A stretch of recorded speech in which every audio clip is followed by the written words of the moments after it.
Hey world, what's up? This is Major TV.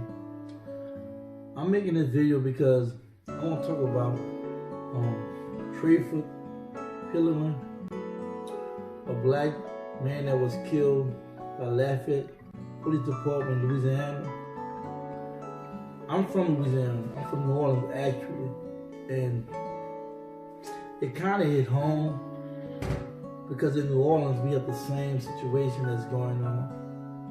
And if someone is not being killed by the police, they're being brutally beaten or subjected to some kind of abusive behavior, as far as being pulled over, harassed, searched, and what have you, sometimes falsely charged. Let me tell you my backstory about Lafayette. I deliver out there every Monday, and prior to me delivering out there, I used to visit out there. And Avenfield with Lafayette, which the population is over 64% white and 30% black. And the aura and the feeling out there, you can feel there's uncomfortable black people out there. You can feel that the white population have control and have placed black people in a position whereas the way they move is either limited or altogether congestion in a certain area. And I found it kind of hard every time I had to go through there, when I had to visit, to really feel comfortable, you know. I hate to say as a black man, I felt somewhat fearful and afraid that something happened to me. Lafayette history is not that beautiful like many smaller cities around the country. In the rural towns around there, it even feel worse as far as the feeling. When you look at the video of the officers who killed Trayford, you could see that it was all white people. I didn't see anybody black. The video from a distance at a Shell gas station, they accused him of having a knife. And they said taser wasn't effective, so they later shot him. The detail of the case to me is kind of like fuzzy because you can't see everything. So of course, they're going to do the normal, or they're going to put an investigation. We got to follow department rules. A black person was killed.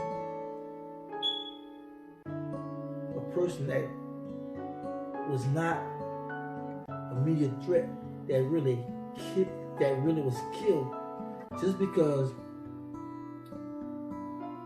in my opinion, he was black. Let's see how they say it. Angry black man with a knife. They say you never bring a knife to a gunfight because why? The person gonna win. They knew what they were doing.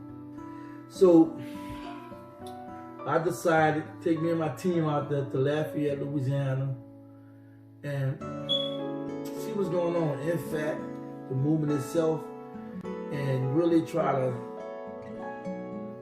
unearth some stuff. See what's going on with NFAC. And I had made a few videos about NFAC, and I do applaud and support NFAC because I really believe that that's what we need. We have intellectual thinkers, we have creators, we have great speakers, we have hustlers, we have everything in our community.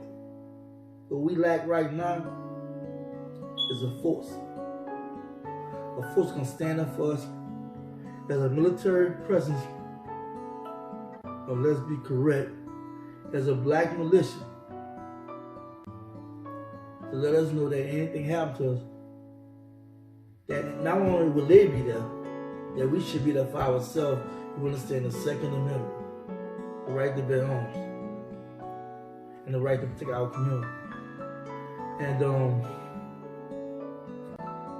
the story is, to me, with Trayford is kind of weird because there was so much going on with the George Floyd, the Breonna Taylor, and other cases that we get killed so much that we really be forgetting about who got killed and what's going on over here. Because as soon as we hear about it, then this person get killed and that person get killed and what have you.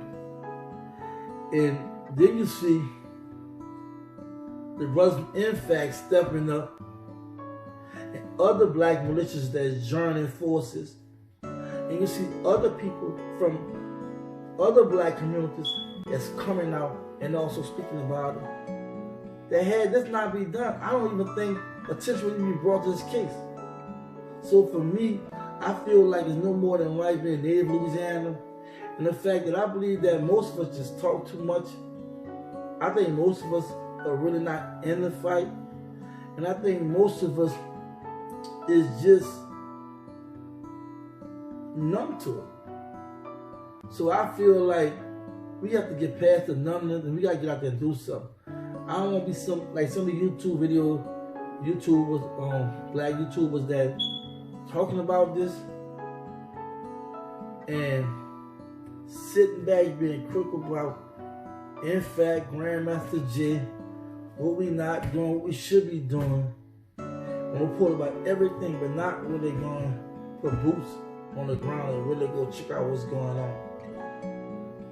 So for me, I definitely want to go out there and support. I definitely want to do a live. I definitely want to congregate. I definitely want to understand the movement and participate in any form of fashion participating. So this video is a video that I just had to share. I want to let everybody know I will be out there and that we're going to be on the ground. We're going to really interact. We're going to really get some good footage. If we can get some interviews in, cool. But I just want to let y'all know, because I was reading an article, I think it was by the mayor president of Lafayette, and he was talking like if outside agitators come in town, that they have something for them. So I was kind of a little taken aback and kind of afraid of what can happen when our own black men gonna go into Lafayette. But my black guard told me, hey, don't be afraid. Just go out there. He will guide me, guide us. The time is now to support, in fact, support the movement for justice, equality, and humanity. Rights. It's all about facing reality. In this day and time, I don't think there has been a movement as big and great. I'm not talking about the 76s, I'm talking about right now in 2020. The movement is present, it's alive and well. I don't care what the conscious community say. I don't care what this brother or sister may say. It's real. And I hear people say, oh, people get killed. He'll get us all killed, Grandmaster J. And I'm like, they're already killing us. But what more can they do to us? So I don't even understand where that's coming from. That's the problem. We're so used to talking our tail, saying yes, no, sir, and yes, ma'am, no, ma'am, and being so polite to them, but treat other black people bad. Talk to other black people bad. Handle other black people bad. That's not cool. You know, so I don't want to hear the BS. If I die, I want to at least die stand up. At least my ancestors can say, hey, he did his part. I don't want to die being scared or die taking this struggle for granted, because I talk to people and I talk to people I'm close to that understand the movement, understand what's going on, and are very conscious. But they even be like, oh man, they don't understand, they won't get it. And I'm like, I'm not feeling it, you know what I'm saying? So I just wanted to share my personal, you know what I'm saying?